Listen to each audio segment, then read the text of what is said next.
Hi, everyone. My name is Ashley Halliday Schmant, and I'm the director of the Northwest Michigan Coalition to End Homelessness. Today, the Coalition training series is bringing you prioritization and the by name list. Today, you'll learn why communities use prioritization and by name lists to help them end homelessness. We'll get kind of some examples of that. And then we'll talk about the prioritization procedure we use here at the Coalition.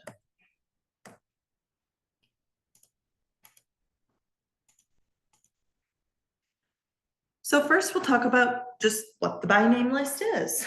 The by name list is a tool that helps communities account for every single person experiencing homelessness in real time. So it is actually a list that is organized by name so that we know the first and last name and basic demographic information of every single person and family experiencing homelessness in our region.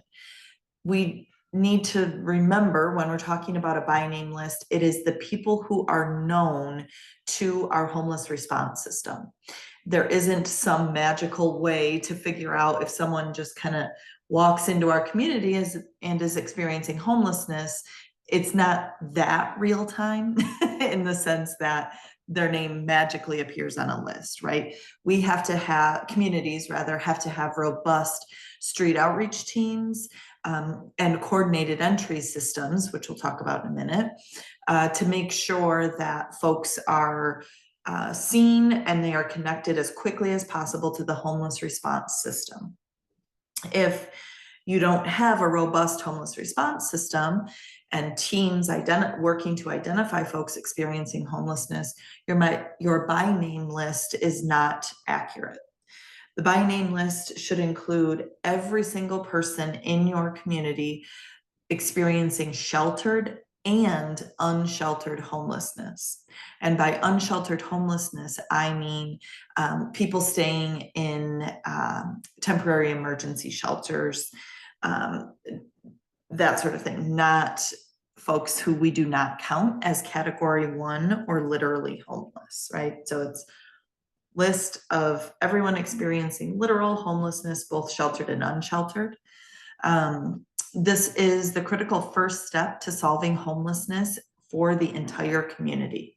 So a lot of times when communities start the work to end homelessness or start developing a plan to address and end homelessness, this is the first step, if they don't already have a by name list, is to create one, is to get a running list of everyone experiencing homelessness in your community.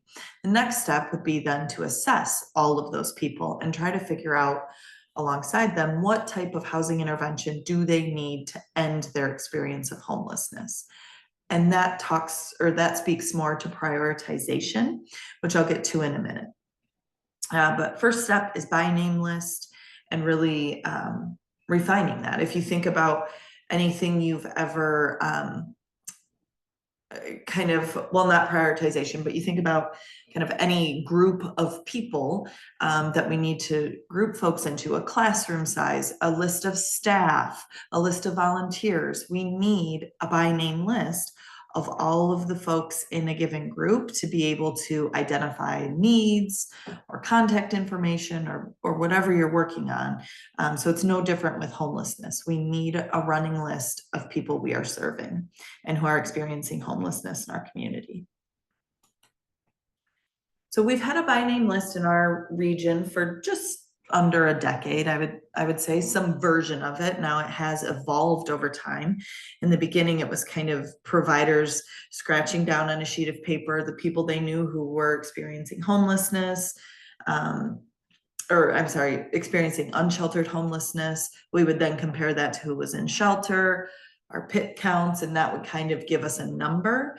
And that has evolved over time into an HMIS, or Homeless Management Information System, generated by name list with not only demographic information for people, but assessment information, how long they've been experiencing homelessness, first, last name, household size, all the things that we need to know to effectively intervene with a housing program. So one of the first, but as, sorry, let me back up. As by name lists were being created, one of the first entities to help operationalize that and help provide technical assistance to communities who wanted to develop an effective by name list was Community Solutions, and they're built for Zero team. And they did that initially around veteran homelessness. Veteran homelessness was the first subpopulation of people experiencing homelessness where your community could actually receive the federal designation that you have reached functional zero or you have ended veteran homelessness. And so a lot of that early on information is around veteran homelessness. So I'm going to play a short video for you here. This is from Community Solutions and they're built for Zero team. And it really simplifies what the by name list is. I've used this video for many years in trainings, and I keep coming back to it because it just really, it's simple and it's effective. The only caveat is that it will be talking about veterans. So if you can just bear with me and know that we use this model for all people experiencing homelessness, not just veterans. We all want to end veteran homelessness, but it's hard when the problem is constantly changing. In most communities, people are moving in and out of homelessness every day. You've got to stay on top of those changes if you want to keep people from falling through the cracks. Ultimately, success means having fewer veterans experiencing homelessness than you're routinely housing each month. We call that functional zero. In other words, the average capacity of your housing system is greater than the existing need, and you can prove that with data. Let's take a closer look at what it takes to get to functional zero. Since veteran homelessness is constantly changing, a good system has to track it in real time. That means keeping a by name list of veterans experiencing homelessness and updating it every week. A by name list never stands still. On one side, you've got folks entering your system, some that may be new to homelessness, as well as those who have touched the system before and are now returning. In the middle, you've got folks that are actively homeless. On the other side, folks leave your system. Most enter permanent housing, but some may move out of your community, solve their own problems, or disappear. A good list accounts for all of these moving pieces at once. Let's say you start January with 10 actively homeless veterans. Throughout the month, 3 get housed, and we move 2 to an inactive list because they haven't been found for 90 days. This leaves you with 5 remaining homeless veterans. But during that time, your community identifies 3 new homeless veterans. Perhaps they're homeless for the first time, or maybe they're just back on your radar after disappearing for a while. Whatever the reason, your goal is the same: house them. So, you start February with 5 veterans from January, plus 3 new veterans.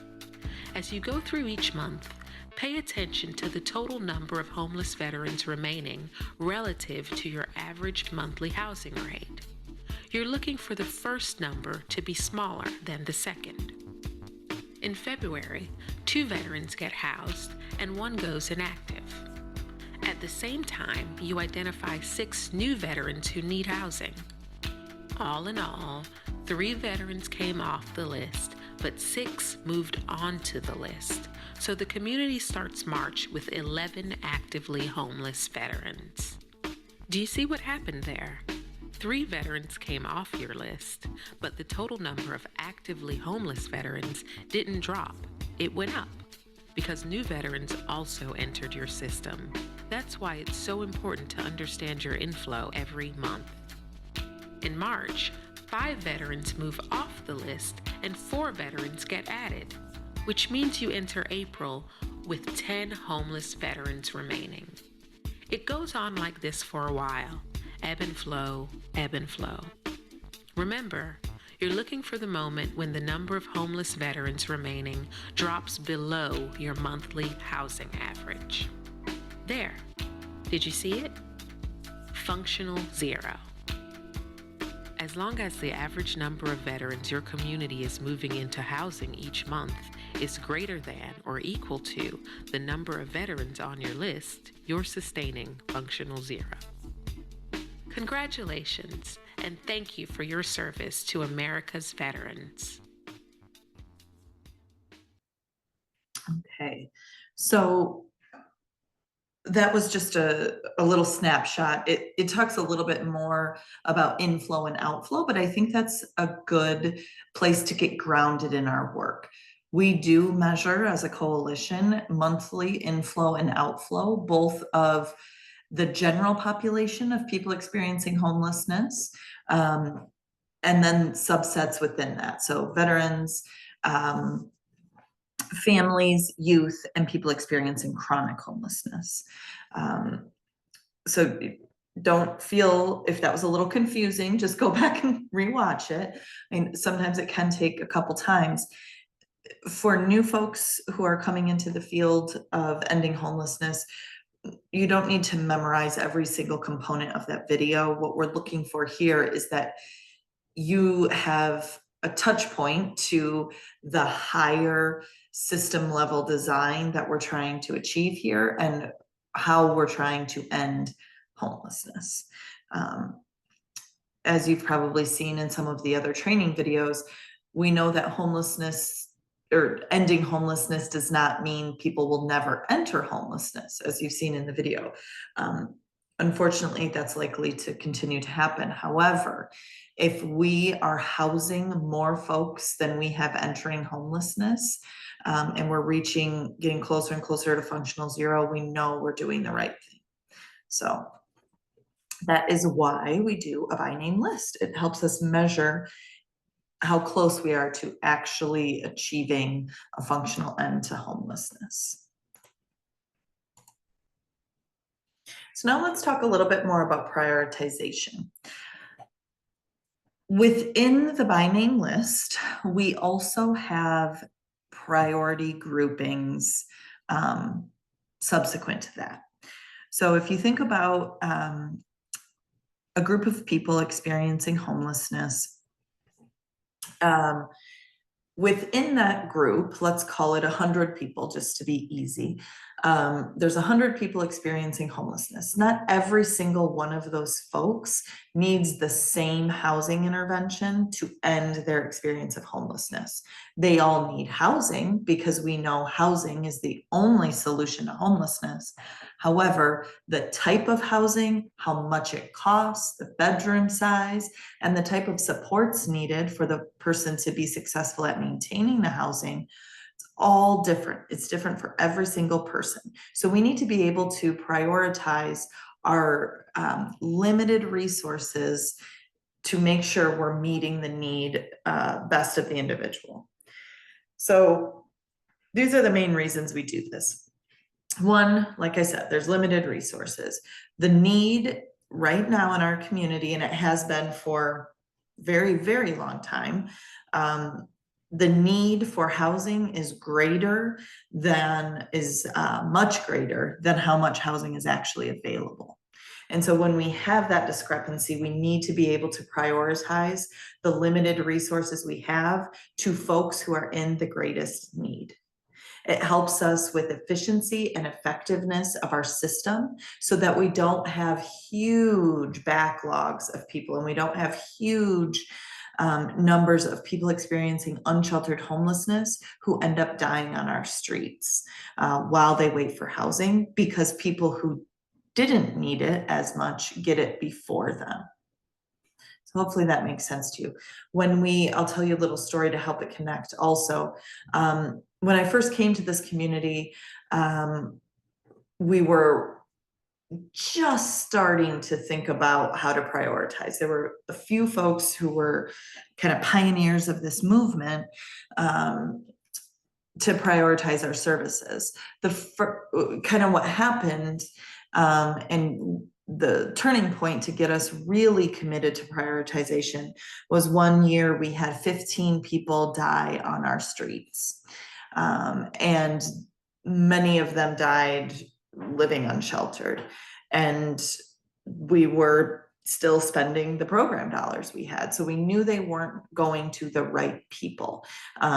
Program dollars and housing units before prioritization would go to the people who really had the most ability, had made the most income, could get into an office and fill out an application, who had the most resources. And what prioritization does is kind of flips that on its head and says, no, the resources need to go to the people who need them the most, who are unable to end their experience of homelessness without support and help from the homeless response system. So we're really working to provide the right interventions at the right time to the right people. This leads to better outcomes, obviously, for our programs, but most importantly, it leads to better outcomes for the people who we serve. We see fewer people dying on the streets when we do this. We see needs of the people experiencing homelessness get addressed faster when we're prioritizing. Another way to think about prioritization is within a hospital system. It's a little like triage, right? You have, but then it can go even farther, and I'll talk about that in a second. But in terms prioritization, in terms of triage, if we think about those 100 people experiencing homelessness, we need to determine who, in medical terms, who is most acute of that population and who can potentially figure it out on their own, who can resolve their own homelessness. In a hospital system that might look like an emergency department, not everyone goes into the room, gets a room at the same time. Someone could have a cough and have no other medical conditions that might make that cough worse. They just have a cough. And someone else might enter with a fatal wound. And that person obviously needs to be seen first, right? And then we think about prioritization even after the emergency room. So we have kind of that first line of triage. Then we have prioritization within the medical units. And that's how we kind of conceptualize our housing programs. So I'll talk about that next. So the coordinated entry system, we use that term interchangeably with homeless response system. So if you hear that, we're talking about the same thing. We're talking about this. Over here are all of the people experiencing homelessness. Let's see if I can get my pointer here. One moment. Yeah. So over here, we have all people experiencing homelessness in our community. They can be referred to our homeless response system by different entities, but here they all are. Prior to prioritization and kind of any sort of assessment of these folks, there wasn't really this funneling system. So if we could just, if you think about it, you'd block that out and these would all kind of be straight lines into just mass chaos. Whoops, sorry. It would be kind of straight lines into just a box here with many, many, many dots and picking and choosing who gets into what type of intervention. With prioritization and our by name list, what it does is we bring folks into our system, our homeless response system, and we assess their need. We no longer do this with the VI SPDAT. So this is an old graphic, but pretend that's not there. But we assess them based on their vulnerability, how long they've been homeless, are they disabled, and what type of housing intervention best meets their need based on the full SPDAT assessment, and you'll get trained on that as well. So within the entire population of people experiencing homelessness, you have this first row of low acuity. Those are folks who don't need much help from our system in order to get housed. They might spend a few weeks in a temporary emergency shelter, and then they'll figure it out and they'll find somewhere to go and they'll never experience homelessness again, hopefully. That's what we call low acuity. Our mid acuity folks might spend a little bit longer in homelessness, but might only require short to medium term assistance once they find housing. So they might need first month's rent, security deposit, and maybe a housing choice voucher or a few months rent after the fact. But not a lot of supports, not supports for the rest of their life or anything.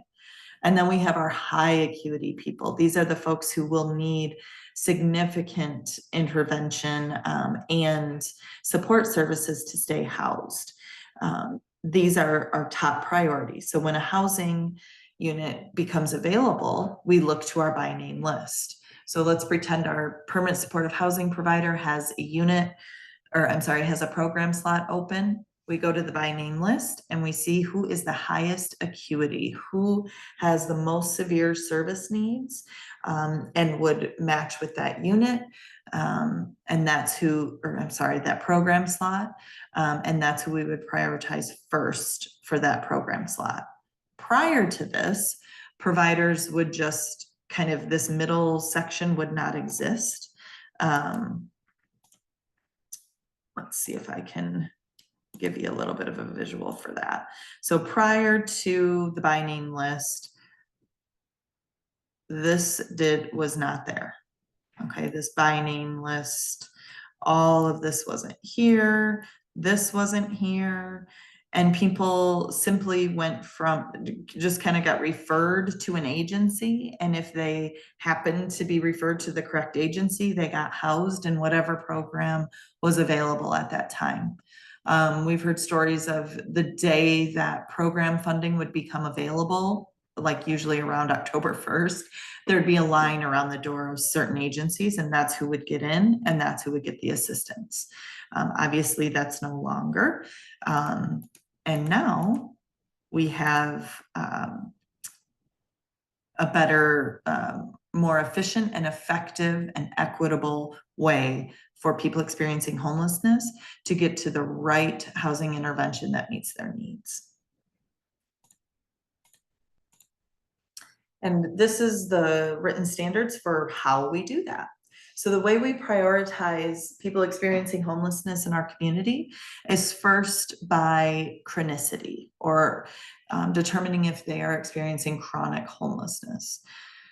Chronic homelessness is defined as experiencing homelessness for a year or longer and having a diagnosed disability. So the first prioritization group of that is young people between the ages of 18 and 24 who are experiencing chronic homelessness. This is our most vulnerable population in our community. Within that subpopulation, we're going to prioritize if they're a veteran. If they're a veteran, they get higher priority than if they're not. Their full SPDAT score. So that's a service prioritization decision assistance tool. And in its name, it is a prioritization decision assistance tool. It helps us make decisions based on service priority. Next, how long have they been homeless? Are they experiencing unsheltered homelessness or sheltered homelessness? And then the date of the initial assessment. So these are all factors we consider when a housing program slot becomes available. If there are no chronic youth, then we move on to families experiencing chronic homelessness and the same secondary prioritization. Then single adults over the age of 24 experiencing chronic homelessness, and then so on and so forth down the line. This is all so that we can, one, reach functional zero or a functional end to chronic homelessness in our community. We know that saves our community money and resources that are critical to having a healthy and thriving community, but it also saves lives. The more we can focus on our chronic population first, the more lives we will save in our communities. And so we do that. We have the written standards, we have the by name list, and we talk about these things in a meeting that is at minimum monthly called the Ray Harris Group. And it's called the Ray Harris Group because of really the first adopter of in our community of best practices to end homelessness was Ryan Hannon. Ryan Hannon came up with the Ray Harris group when he and I first started doing prioritization, because Ray Harris was the name of a person experiencing homelessness who died on the streets and could have been served better if we had a more robust homeless response system at the time. So it's really in honor of his memory. And the guiding principles of that group are listed here. I won't go through all of them. If you're a direct service provider, chances are you'll attend the Ray Harris group meeting. But it is essentially our by name list meeting. Housing providers and outreach providers get together and talk about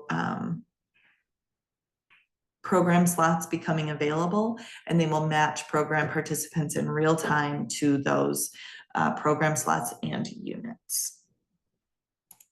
And that's all. So I'll leave you with that.